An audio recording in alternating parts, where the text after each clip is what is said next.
Yeah, I'm an adjunct instructor, and I teach integrated pest management, sustainable, some of the plant classes, that sort of stuff. Mm-hmm. So, just so, because I don't know, what steps has Foothill taken so far to be sustainable? I'm a little uncertain about that. I know they've gotten some solar energy panels in. Mm-hmm. In terms of landscape, they really haven't addressed the landscape issues on site. They keep putting in turf. The new remodel put in a significant amount of turf. In terms of dollars and cents, for every 600 square feet of turf, it costs you $1,000 a year to manage it. And if you look at our campus, you know, there's a lot of turf up here, so it's a lot of money. You can't eat it. You can't harvest it. It's in terms of environmental damage, it's 25 to 1. In other words, it takes 25 to 1 out of the environment. So when you look at turf, for example, it takes energy to cut it, it takes energy to water it, and it takes a lot of energy. So 1 pound of fertilizer, for example, will use 1 gallon of diesel. And you use about 6 pounds per 1,000 square feet of turf. So on campus, if they're fertilizing, they're probably going to use conservatively 500 some odd pounds of fertilizer, which equates to 500 gallons of diesel. So when you look at the environmental impact that turf has, it makes sense to get rid of it and put in the types of plants that not only will sequester carbon, but will also give back to the environment. So turf will sequester carbon for at about 700 pounds per year, but because of the short biomass, roots and shoots, that turf has, that ends at about 4 years. So it can't sequester anymore because there's no room in the biomass. So you look at some of the old growth forests and some of the California native systems, they'll continue to sequester carbon over the life of the plant because they do shed, and they also have a larger biomass. So it just makes sense that if we're going to look at this campus in terms of sustainable landscaping, that we look at it with the idea that we're going to give back to the environment and not take. So we're taking at the rate of 25 to 1 with turf. So that's one issue. The other issue is water. 31% of the energy in California is used to pump water. But one of the highest water crops is turf. California natives, after about 2 years, are established, and instead of watering once a week as you would have to do with turf, minimum of once a week, you would water probably 7 times a year. Wow. So 7 in comparison to 52 minimum. And I know on the turf here they're probably watering 2 and 3 times a week. So that's a huge water savings. Mm-hmm. The other issue is that any chemical that's used on lawns will also end up in our water supply. So we drink it, we end up drinking it. Mm-hmm. The issue with fertilizers is that it eventually ends up in the ocean or bodies of water that are nearby, which increases the algae bloom. That increased algae bloom pulls all the oxygen out of the water, so any organisms that are in that water will also die. Yeah, I just passed the little creek that's right here on campus, and I saw all the algae in it. Yeah. Yeah. So a lot of it is from the fertilizer. So is there a community garden on campus? We used to have a sustainable garden in the old facility. With the new facility, we haven't gotten to that point yet, but there are plans. Yeah, there are plans to put a sustainable garden in. There are some veggie gardens over in the parking lot that have the solar, but that's not quite finished. I'm not sure where the college is on that. I was involved at the beginning, but I'm adjunct, so I'm not on campus all the time. Yeah. I think one of the things that the college really needs to do is look at a general plan for what they want this campus to look like. And they need to look at their carbon footprint. And carbon footprint increases significantly when you have the types of plants that you currently have. So what could students do as individuals to help go towards a more sustainable Foothill for that long-term goal?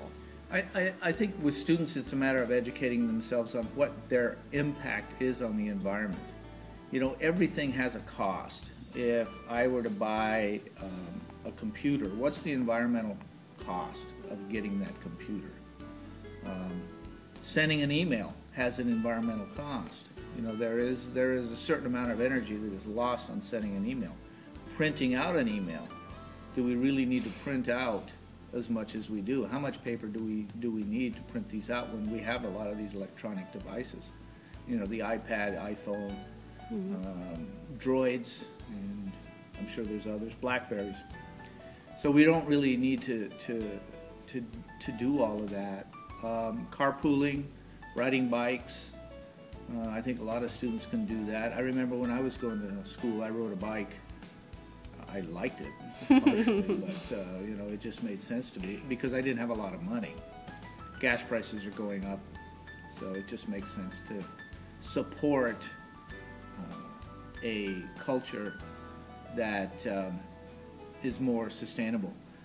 Something as simple as buying organic vegetables supports a system that should be in place and not the big synthetic inorganic vegetables that are produced by a lot of the factory companies. So, you know, support the local growers by buying organic. Try to understand the amount of pesticides that you're actually eating when you're buying vegetables that are not grown sustainably. So education is key. Ask a lot of questions. Question authority. If someone, including me, if someone considers themselves an expert, then you need to question that person's expertise by educating yourself and asking the right questions. Absolutely. And be aware. You know, if you look around this campus, you can always spot ways in which things can be more organic or more sustainable. Just simple things like irrigation is currently on over across the way. Well, it just came on this hillside. Well, does it make sense for us to be irrigating this hillside at the amount that it does? And if not, then students need to call someone and say, hey, why are we irrigating here? So you want to question authority. You know, never assume that they know what they're doing. You guys look great. I'm sure. Yeah. Very garden-like. Yeah. It's perfect. Yeah, so like how did you get started, you know, and find out about this place and yeah. I think I was checking out the Palo Alto online website, and we're both residents of Palo Alto, and saw We'd that run by the gardens before, Yeah, that's so true. we were familiar with the garden plot, but we didn't really know much about how we could have one, or you know, even really who used them. Yeah. Okay, so then you decided to get a plot? Yeah, And- you sign up, there's a waiting list, and then once they have one available, they let you know. You get it ready, and that's it. Yeah. So what do you have planted in your plot? Right now we have tomatoes. Tomatoes, Bunch of potatoes. chard, squash, we're trying asparagus, strawberries, and potatoes. Wow. And those are just for, you know, you're basically growing your own food, right? Hopefully. So, Awesome. what made you want to do it here rather than like in your backyard? 'Cause we Yeah, don't, no we don't have a backyard. You don't have a backyard. backyard. You don't have like a patch of dirt at your house that you could No. plant anything. So, and other than like providing a plot of land, do they do anything else? Like, do they provide watering or Yeah, the water. Yeah, I mean, fertilizer? we actually have to pay. Yeah, it's 100. it's by square foot, and our lot is like 220 square feet, which is $100 a year. Okay.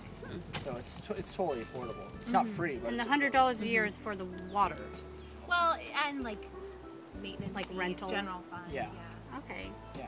Yeah, Yeah. I can imagine that Palo Alto has someone that they pay to kind of organize it. You have any questions? How often do you guys come out here? Every day. Every day? That was going to be my next question, actually. All right. I forgot. Yeah, Sorry. you come every single day. Yeah.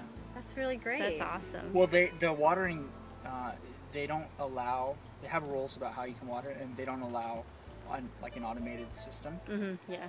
in case it was to break and then you water it. Overwater. Much water. Yeah. So because of that, we have to come out every day. It's not our choice. Oh, Cool. yeah. So did you guys know anything about gardening before, or was this just kind of like, hey, let's garden? No, we both knew how to garden. Cool. Yeah, so you wanted to just keep up the practice of, Yeah. hand garden. That's really awesome. And I mean, at our apartment in Palo Alto, we have tomatoes going. Yeah. But that's In the only pots. thing we can grow. Right, in pots. In pots, Okay. exactly. Yeah. Yeah. And how much time do you spend each day? 5 minutes. Only 5 minutes just to water and Yeah. check it? Make sure it's on. That's really awesome. Well, once you get it planted, probably there's not a whole lot. Yeah. Then you just gotta weed. Just make sure it's not getting eaten by some other plant. Yeah.